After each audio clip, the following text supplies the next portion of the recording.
Hello everyone, welcome to the short presentation about advocacy in Russian public diplomacy.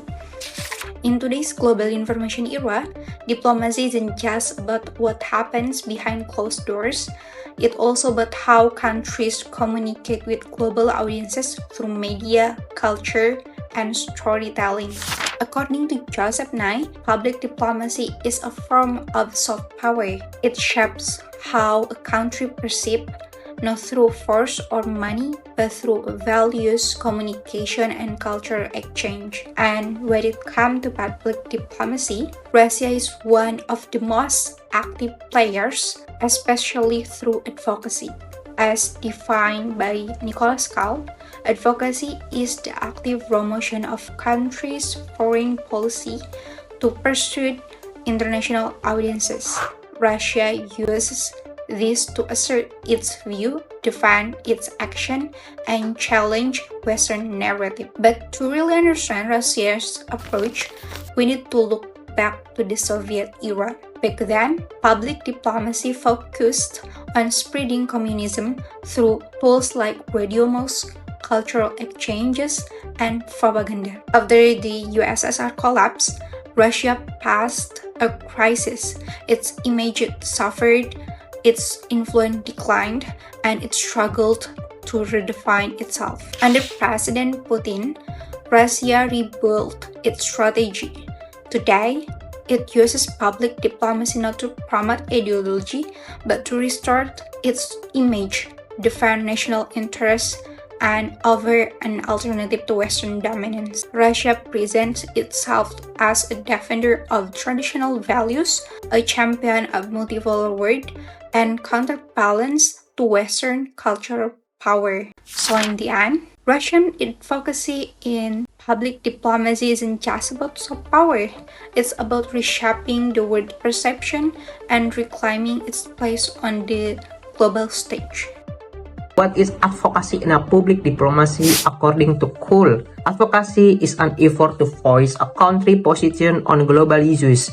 Within the framework of public diplomacy, advocacy is one of the 5 core elements and serves as a tool to shape international public opinion in favor of a country's policies, values, or interests. As explained by Marina Lebedeva in Russian public diplomacy is both defensive and offensive. Defensive, it's counter international criticism and protect Russian image, especially against Western narrative. Offensive, it promotes alternative values like multipolarity, sovereignty, and traditionalism to challenge Western liberal ideologies. For Russia, advocacy is not just about explaining policy, but asserting the legitimacy of its worldview globally. Russia advocacy in global politics is carried out through 4 main approaches. First, through international media outlets such as RT and Sputnik, Russia constructs alternative narratives to counter the dominance of Western media. These outlets present a pro-Russian perspective on global issues such as the Ukraine conflict and economic sanctions. Their goal is to influence international public opinion by portraying Russia as a defensive and rational actor, while framing the West as the source of rising tension. Second, official diplomatic rhetoric also serves as an important tool.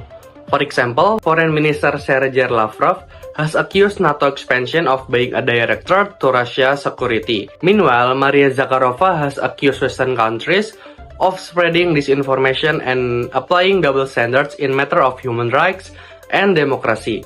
These statements are intended to strengthen Russia's position in the eyes of international community. Third, Russia promotes the narrative of a multipolar world that rejects the dominance of Western liberal value.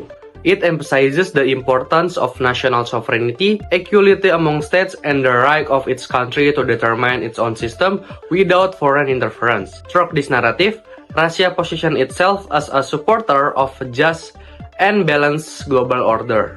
And the last one, all of these strategies function as a form of image defense.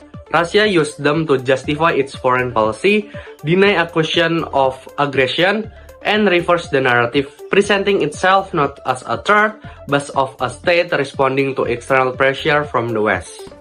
Russia is actively using advocacy as a public diplomacy strategy to challenge the dominance of Western narrative in the international media. Through outlets like RT or Russians Today and Sputnik, Russia aims to shape global public opinion by offering alternative viewpoints on the international issue. Is it effective? I think it's quite significant in some global South country, where seen Russia is counterbalance to the Western influence, even in the ways some anti-mainstream groups are beginning to resonate with international thinking. But is it not free from criticism in the ways this strategy is considered being a propaganda and even information warfare or a tool to spread disinformations and divide public opinion. This case highlights how advocacy in public diplomacy has evolved not just to inform, but to influence, to persuade, and sometimes to polarize the opinion. Overall, advocacy in Russian public diplomacy reflects the strategic transformation from the Soviet era to the current Russian Federation. Once used to spread the ideology of communism, advocacy now serves as a tool to defend the country's image, reject Western narratives, and offer an alternative world order based on multipolarity, sovereignty, and traditional values. Through international media, rhetorical diplomacy, and strategic narratives, Russia shapes global perceptions to strengthen its position in contemporary geopolitical dynamics. Advocacy is no longer simply the delivery of foreign policy, but has become an important instrument in the global struggle for meaning and influence. In an increasingly interconnected and complex world, a country's ability to shape international public opinion will be determinant of new power. In this regard, Russia has shown that modern diplomacy is not only conducted in boardrooms but also on screens, social media, and the conscience of the global community.